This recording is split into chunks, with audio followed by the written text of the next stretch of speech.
Ils étaient 9 célibataires, un film de Sacha Guitry.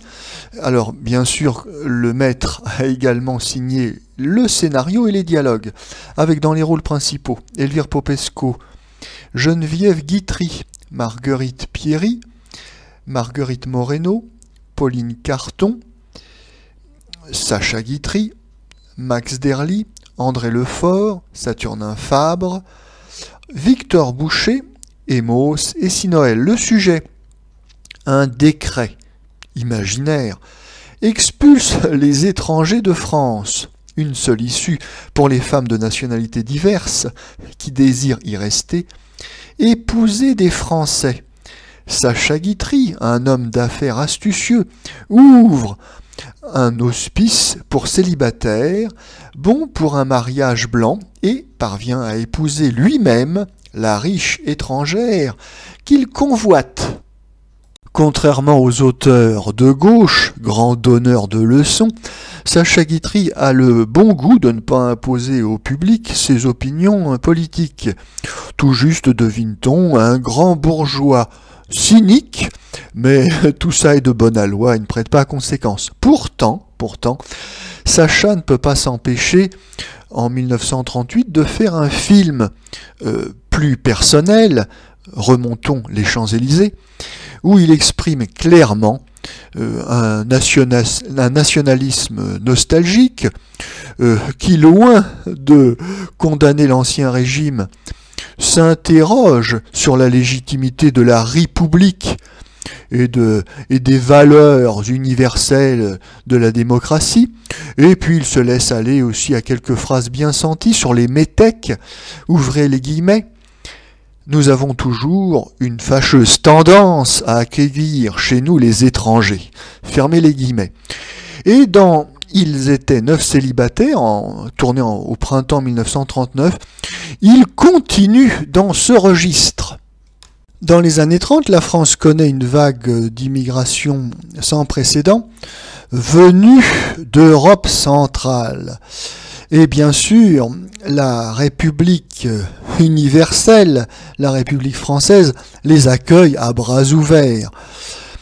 Cela suscite bien sûr des réactions d'hostilité de la part d'une grande partie des Français, et Sacha Guitry va se saisir de ce sujet polémique et, très habilement, va retourner les clichés et les lieux communs de la propagande officielle républicaine. Oui, on nous présente ces nouveaux venus comme des créatures en détresse, misérables, pitoyables, et qui donc sont censés susciter la compassion des bons Français.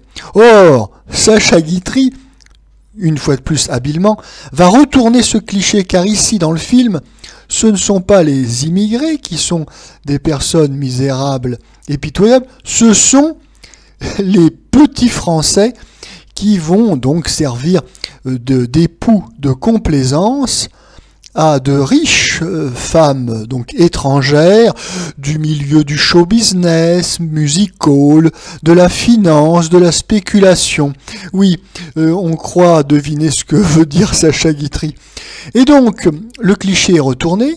Nous avons affaire à des immigrés très bien introduites, très influentes, très fortunées, très habiles, et qui se jettent donc sur de misérables Français profitant de leur faiblesse et de leur misère pour acquérir une nationalité française à bon compte.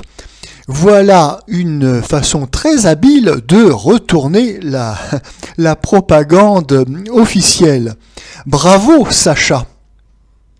Oui, avec le phénomène de l'immigration, la victime, c'est le pauvre Français de souche. Et d'ailleurs, il y a une réplique très explicite qui se passe dans une scène tournée dans un restaurant où un vieux Français se fait mettre à la porte par des cosmopolites.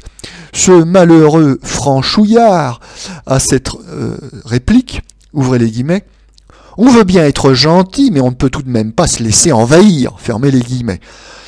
Bon, ceci étant, il s'agit tout de même d'un film de pure comédie, et de pure comédie typique du grand Guitry. on y retrouve le thème favori de Sacha Guitry, qui est l'arnaque, l'escroquerie, la triche. Hein. C'est le grand tricheur en chef, Sacha. Et dans le film, c'est le chef d'orchestre. Il manipule un peu tout le monde. Donc il recrute les riches héritières étrangères.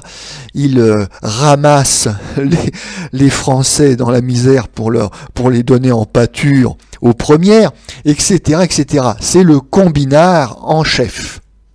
Et puis, Sacha Guitry, pour son récit, a choisi le style du film à sketch, oui, qui avait été inventé par Duvivier en 1937 avec Un carnet de balles, un film qui avait eu un grand succès et qui permet d'avoir énormément d'acteurs célèbres à l'affiche qui font leurs petits numéros. Et puis ici, on se régale. On a André Lefort, Saturnin Fabre, on a Marguerite Moreno, Elvire Popescu. Enfin bref, on a une pléthore de grands acteurs. Et puis donc, on a des successions de morceaux de bravoure qui s'enchaînent les uns après les autres. Un film très réussi où l'on retrouve l'astuce et l'invention du grand Sacha, et puis aussi son cynisme qui pimente si bien ses comédies.